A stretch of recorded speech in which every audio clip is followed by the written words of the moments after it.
அஸ்ஸலாமு அலைக்கும் வரஹ்மத்துல்லாஹி வபரகாத்துஹு. சூரத்துல் புரூஜ். சூரத்துல் புரூஜ்ல முதல் 11 ஆயத்துக்கள்ல யாரை பற்றி அல்லாஹ் கூறுகிறான் அப்படின்றது உங்களுக்கு தெரியுமா? அவங்க எப்படி வேதனை செய்யப்பட்டாங்கன்றது உங்களுக்கு தெரியுமா? அப்படி வேதனை செய்யப்பட்ட சமயத்திலையும் அவங்க ஈமான கைவிடல. அல்லாஹ் ஒருவனே இறைவன் அப்படின்னு ஏகத்துவத்தை கடைபிடிச்சாங்க. அவங்கள பத்தி தான் நம்ம இன்னைக்கு பார்க்க இருக்கிறோம். நபி ஸல்லல்லாஹு அலைஹி வஸல்லம் கூறினார்கள், உங்களுக்கு முன்னால் வந்தவங்கள்ல ஒரு அரசனும் ஒரு மந்திரவாதியும் இருந்தாங்க. அந்த மந்திரவாதிக்கு வயசு அதிகமானதால, எனக்கு வயசாயிடுச்சு, என்னோட காலம் முடிய போது, அதனால நீங்க ஒரு சிறுவனை என்கிட்ட அனுப்பிச்சிங்க அப்படின்னா என்னுடைய மந்திரத்தை நான் கத்துக் கொடுப்பேன் அப்படின்னு சொல்றோம். அதன்படி அரசனும் ஒரு சிறுவனை அவங்க கிட்ட அனுப்பிச்சு வைக்கிறான். அந்த சிறுவனுக்கு தன்னுடைய மந்திரத்தை அந்த மந்திரவாதி கற்றுக் கொடுக்க ஆரம்பிக்கிறான். மந்திரத்தை கற்றுக்கிறதுக்காக மந்திரவாதி கிட்ட போகும்போது வழியில ஒரு துறவியை அந்த பையன் பார்க்குறான். அவருடைய போதனைகளால் அவன் கவரப்படுறான். இப்படி தினமும் அந்த துறவியை பார்த்து தாமதமாகி மந்திரவாதி கிட்ட போறதால மந்திரவாதி அந்த பையனை அடிச்சிடுறாரு.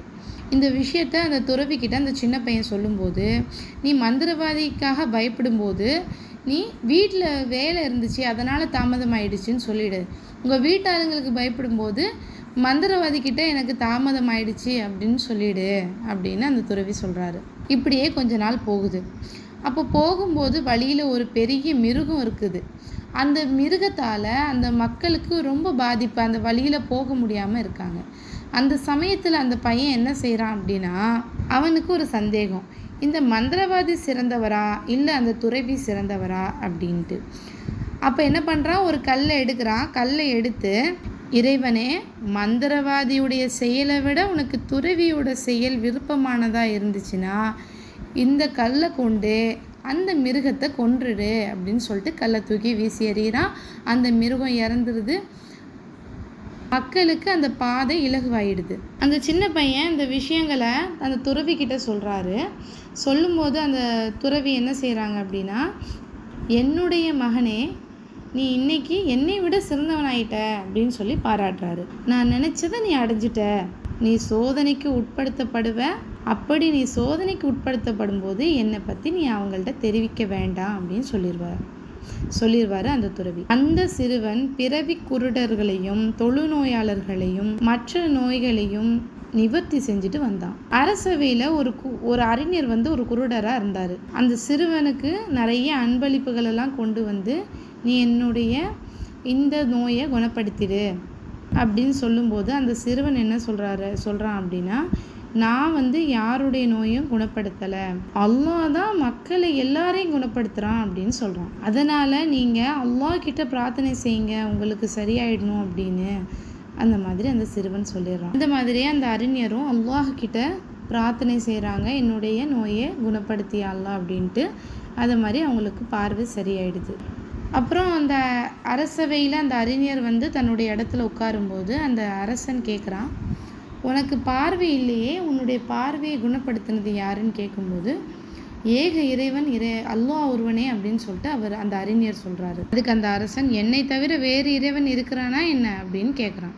அதற்கு அந்த அறிஞர் என்ன சொல்கிறாங்க, ஆமாம், என்னுடைய இறைவன் அல்லாஹ் ஒருத்தன் தான் அப்படின்னு சொல்கிறான். அந்த சிறுவனை பற்றிய உண்மையை அந்த அறிஞர் சொல்கிற வரைக்கும் அந்த அரசன் அந்த அறிஞரை சித்திரவதைப்படுத்துகிறான். அதனால் அந்த சிறுவன் அரசவைக்கு கொண்டு வரப்படுறான்.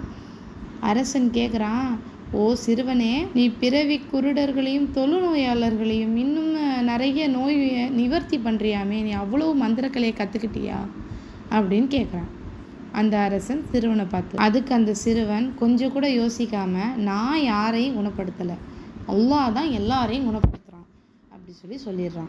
அரசன் நான் தான் குணப்படுத்துகிறேன்னு சொல்லும் போது, இல்லை அல்லாஹ் தான் குணப்படுத்துகிறான் அப்படின்னு சொல்கிறான். அந்த அரசன், என்னை தவிர வேற இறைவன் இருக்கானா அப்படின்னு கேட்கும்போது, உன்னையும் என்னையும் படைச்ச ஒரே இறைவன் அல்லாஹ் மட்டும்தான் அப்படின்னு அந்த சிறுவன் சொல்கிறான். அப்புறம் அந்த துறவியை பற்றி உண்மை சொல்கிற வரைக்கும் அந்த பையன் ரொம்பவும் சித்திரவதைப்படுத்தப்படுறான் அந்த அரசனால். அப்புறம் அந்த அரசனுக்கு முன்னாடி அந்த துறவி ஆஜராகிறாரு. உங்களுடைய மார்க்கத்தை நீங்கள் விட்டுருங்க அப்படின்னு அரசன் சொல்கிறான். துறவி மறுத்த போது ரம்பம் கொண்டு வந்து துறவியோட தலை நடுவில் வைத்து 2ஆக அறுத்துடுறான் அந்த கொடிய அரசன். இதே போல் அறிஞரையும் கூட்டு வந்து மார்க்கத்தை விட்டுருங்க அப்படின்னு கட்டளையிடப்படும் போது நான் மார்க்கத்தை விட மாட்டேன் அப்படின்னு அந்த அறிஞர் சொல்லும்போது அந்த அறிஞரையும் ரம்பத்தால் தலையுடைய மையப்பகுதியில் வெட்டி அவரை கொலை செஞ்சிடுறாங்க. அப்புறம் அந்த சின்ன பையனை கூட்டு வந்து இந்த பையனை மலைக்கு உச்சியில் கொண்டு போங்க, இவரை வந்து மார்க்கத்தை விட சொல்லுங்க. அப்படி இந்த பையன் விடலை அப்படின்னா அந்த பையனை மலையிலேருந்து கீழே இறக்கி தூக்கி போட்டுருங்க அப்படின்னு சொல்லி அந்த அரசன் கட்டளையிடுறான். அதுபடி அந்த மலைக்கு மேலே அந்த சிறுவனை கூட்டு போகிறாங்க. அப்போ அந்த சிறுவன், யா அல்லாஹ், நீ விரும்பக்கூடிய எந்த வழியிலையாவது என்னை காப்பாற்றிடு அப்படின்னு அந்த சிறுவன் துவா செய்கிறான். அந்த சிறுவனை அல்லாஹ் காப்பாற்றிடுறான். அந்த மலை உழுக்கப்பட்டு கூட்டிகிட்டு வந்தவங்க கீழே விழுந்து இறந்துடுறாங்க. அந்த சிறுவன் காப்பாற்றப்படுறான் அல்லாஹ்வால். இப்போ நடு கடலுக்கு கூட்டு போங்க அந்த பையனை, மார்க்கத்தை விட சொல்லுங்க. அப்படி அவன் அந்த மார்க்கத்தை விட்டுட்டானா கூட்டு வந்துருங்க, இல்லைன்னா அந்த கடலில் தள்ளி கொன்னுருங்க அப்படின்னு சொல்லிட்டு அந்த அரசன் கட்டளையிடுறான். அது போலவே நடு கடலுக்கு கூட்டு போகிறாங்க.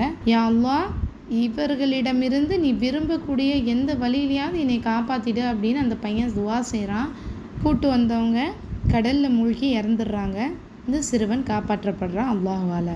அந்த சிறுவன் அரசர்கிட்ட வரும்போது உன் கூட வந்தவங்க உன்னை என்ன செஞ்சாங்க அப்படின்னும் போது அல்லாஹ் அவங்கள்ட்ட இருந்து என்னை காப்பாற்றிட்டான் அப்படின்னு அந்த பையன் சொல்கிறான். மேலும் சொல்கிறான், நான் சொல்கிற வழி எல்லாது நீ என்னைய கொல்லவே முடியாது அப்படின்னு சொல்லிடுறான். அது என்ன வழி அப்படின்னு அரசன் கேட்கும்போது, ஒரு உயர்ந்த இடத்துல மக்களை ஒன்று திரட்டி என்ன ஒரு மரத்தின் கலையில கெட்டிருங்க, என்னுடைய வில்லிலிருந்து ஒரு அம்பை எடுத்து இந்த சிறுவனின் இறைவனாகிய அல்லாஹ்வின் திருப்பெயரால் சொல்லி அம்பை எரிஞ்சாலே என் மேலே பட்டு நான் இறந்துருவேன், அப்படி பண்ணாதான் என்னை நீங்கள் கொல்ல முடியும் அப்படின்னு சிறுவன் சொல்கிறான். அதே போல் மக்களை ஒன்று திரட்டுறாங்க. ஒரு உயரமான இடத்துல ஒரு மரத்தின் கிளையில் அந்த பையன் கட்டப்படுறான்.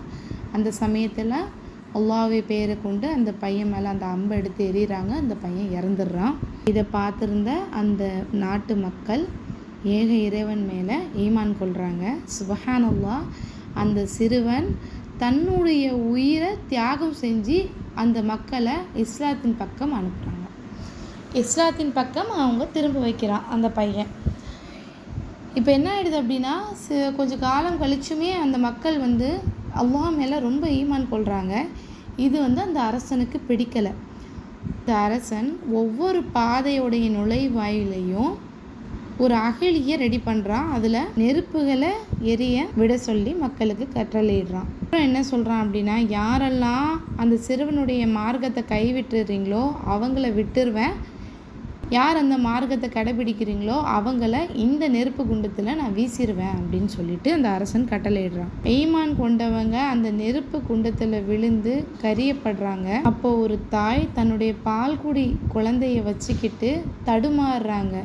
அப்போ அந்த குழந்தை சொல்லுது, அம்மா, பொறுமையை கடைப்பிடிங்க, நிச்சயமாக நீங்கள் உண்மையான மார்க்கத்தையே பின்பற்றுறீங்க, அதனால் பயப்படாதீங்கன்னு சொல்லி தன்னுடைய தாய்க்கு இறந்து போகிற சமயத்தில் தைரியம் ஊட்டுது அந்த குழந்தை.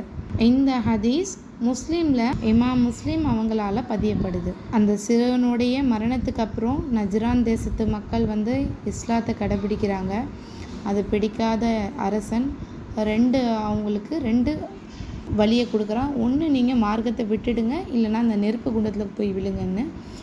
அந்த மக்கள் மரணத்தை தேர்ந்தெடுக்கிறாங்க. அதனால் அந்த அரசன் பலரை எரிச்சும் பலரை தன்னுடைய வாளுக்கு இரையாக்கியும் கொன்னுட்டான். உயிராக இறைவன் மேலே கொண்ட நம்பிக்கையான்னு வரும்போது அந்த மக்கள் இறைவன் மேலே கொண்ட நம்பிக்கையை தான் காமிச்சா. ரொம்ப சிரமத்தில் இருக்காங்களோ அவங்க அல்லாஹ்வையே பின்பற்றுங்க, அல்லாஹ்கிட்டேயே நம்பிக்கை வைங்க. ஒரு நாள் இல்லைனாலும் ஒரு நாள் கண்டிப்பாக நம்ம எல்லா முயற்சிகளுக்கும் நிச்சயமாக நல்ல பலன் கிடைக்கும். என்றைக்கும் நம்மளுடைய நம்பிக்கையை மட்டும் விட்டு